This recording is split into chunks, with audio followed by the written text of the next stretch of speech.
Hello, my name is Reverend Dr. May Elise Cannon. Today is May 3rd, and it is day 210 since October 7th. I wanted to give you an update. There was a Catholic letter that was just came out that CMEP, our Catholic Advisory Council, worked on with a number of other groups, including Pax Christi USA, Mary Knoll, also the Franciscan Action Network. It had more than 200 individual signatures on it, women religious, a U.S. Catholic cardinal, a few U.S. Catholic bishops, in addition to more than 100 U.S. Catholic organizations calling for a comprehensive ceasefire, calling for the withholding of offensive weapons until all of the killing in Gaza is brought to an end. Religious news services put out an article. I would really encourage you to take a look at that. We're deeply encouraged by the ways that so many leaders in the church are using their voice and speaking out, and there's so much more work to be done because so many other churches are not and are being silent. And so thank you to those who've worked on that. Thank you so much to all of our partners. We're grateful to be working in solidarity. Notre Dame University, speaking of Catholics, peaceful student protesters were arrested by the University of Notre Dame Police Department. After they had met with the university administration. There was a press release that was put out last night where students had peacefully gathered to protest the university's complicity in what they've identified as a genocide in Gaza. The faculty also gathered in support of the students. The faculty held signs that said, "Hands off our students." The group had three demands: divest from all weapons manufacturers, including Lockheed Martin, Boeing, Raytheon, Northrop Grumman, and General Dynamics. They wanted an academic boycott, to engage in an academic boycott from Tel Aviv University, and to publicly commit to the University of Notre Dame Tantour. That's a center that's located just outside of Bethlehem, on the other side of the wall, and to uplift Palestinians. They also were advocating to protect protesters and to dismantle the outdated 15-minute protest rule and to set new protest guidelines centered on nonviolent safety and freedom of expression. Just prior to the arrest, the students had agreed to meeting with the administration, and students reported that the administration had refused to discuss their demands, making little effort to engage meaningfully. They were informed that the meeting would not be set for a month and that a date or time for the conversation would not be set. Students in the meeting reported laughter, disrespect, racially targeted comments from administrative officials, and they reported no warnings of escalations or reprisals during the meeting. University officials ordered the arrest of the students by the Notre Dame Police Department at around 1 a.m.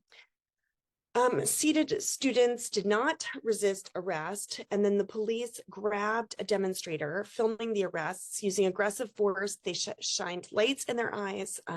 They grabbed the camera of people who were filming, and throughout the evening, many other student groups were seen in the area taking graduation photos, congregating in large groups. But at the time of the arrest, the protesting students were peacefully gathered. They were not chanting. They did not have tents. Students are demanding the immediate release of those students who were arrested, and also the dropping of all related charges, and for the university to not initiate any disciplinary actions against the peaceful student protesters who were exercising their First Amendment rights. Across the country in Washington, D.C., the D.C. police issued a statement and have defended their decision to let George Washington University encampments remain. And so, according to the chief of police, Pamela Smith, she said, "I think here in the District of Columbia, we allow people the opportunity to have freedom of speech. That's what we're seeing right now. There's been no violence, no violent behavior, no confrontations." So I wanted to let you know those updates. In different news, in terms of the hostage negotiations, Israel notified Hamas that it would launch an offensive on Rafah if ceasefire and hostage release deal, if that's not reached by the end, within a week. So within a week from now, so by late next week, that's according to the Wall Street Journal. Smotrich in Israel said that agreeing to Hamas's demand that the release of hostages be conditioned on ending the war would be the United States granting Hamas impunity for its crimes.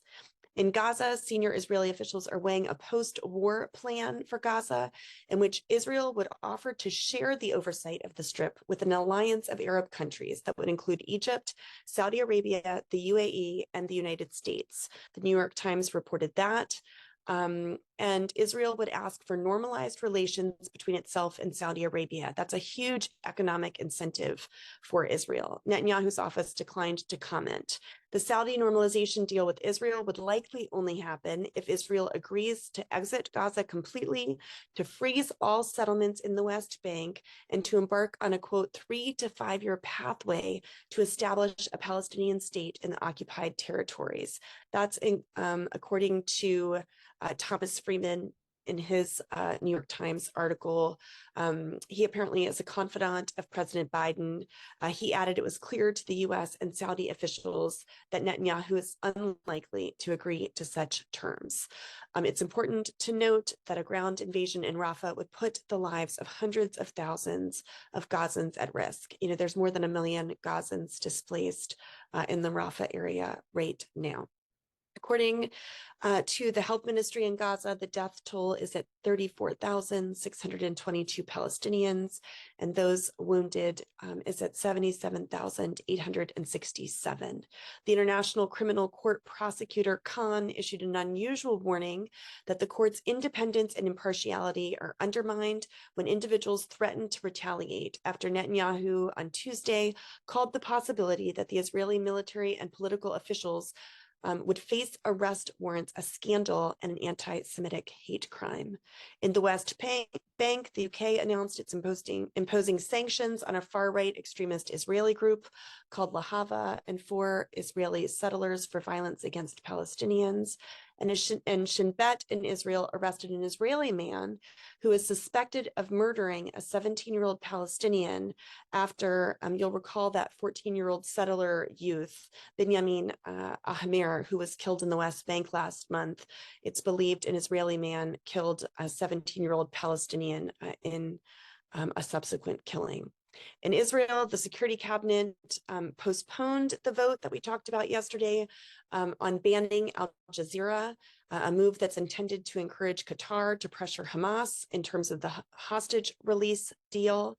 And Turkey will not resume trade with Israel. That's worth about $7 billion a year. They've said they will not do so until a permanent ceasefire is reached.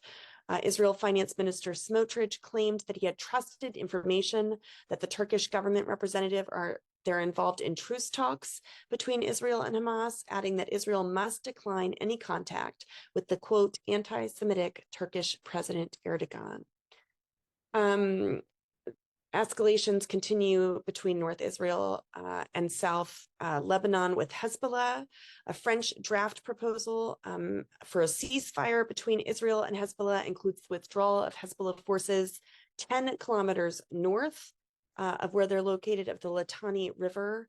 So that proposal is on the table. And an Israeli woman from a Druze village in the north was lightly wounded after 10 rocket launches were fired at North Israel from Lebanon, according to the IDF.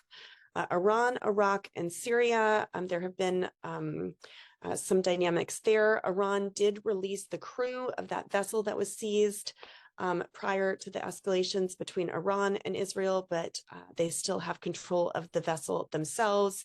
And an Iraqi pro-Iranian militant group claimed it had launched attacks on targets in Israel, including Tel Aviv, with cruise missiles from an Iraqi territory. That was just last night, but Israel has not addressed the claim. We did not hear anything about that in US news. That was just reported in Haaretz. And 8 Syrian army soldiers were wounded in an Israeli airstrike on Damascus. So we don't hear a lot about this in the US news, but these are just small incidents that show us that the broader Middle East is still things are still percolating or still escalating. I did want to let you know just 2 more quick things. Be sure to mark your calendars for the joint memorial ceremony that honors all Palestinian and Israeli lives that have been lost as a result of the violence since October 7th and decades of violence. Israelis and Palestinians need the international community to join together around shared grief, to heal to bring hope, to pursue justice. That's the only way forward. This year's the 19th annual joint Israeli-Palestinian Memorial Day ceremony. It's sponsored by Combatants for Peace, the Parents Families Forum. That will be May 12th at 1:30 Eastern Time.